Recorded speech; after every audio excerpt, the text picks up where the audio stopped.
No, sicuro, sa che lo qual cosa tratta e presenza di persone in Caia Grande,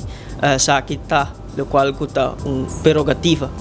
di Ministério de Colega mesmo vai atrás e sa que temos atenção sobre o qual nos quer assim de desenvolver Caia Grande como uma atração para nossa comunidade, mas também turismo, a maneira nos indicar com diferente estratégia, por exemplo, a maneira bamba Caia, o qual nos quer assim de criar tráfego, generar vida, revivar o conceito de Caia Grande e de quadro aqui também nós consideramos produto que nós temos que elevar e invertir e de quadro aqui de nos banda, maneira nos indicar, for de minha perspectiva seguro voor de fundo de turismo, nós estamos dispostos para pôr fundo disponível para o processo e trajeto de reabilitação de estado de Caia Grande, sobre o qual nós temos que ter em consideração também a parte de dignidade humana, que nós também merecemos uma segunda oportunidade, mas de quadro aqui é mestre um esforço interministerial e verdadeiramente, se nós queremos fazer Caia Grande atrativo, se nós queremos desenvolver essa aqui de uma atração onde o nosso turismo e nossa comunidade por gosto de Caia Grande vibrante e tour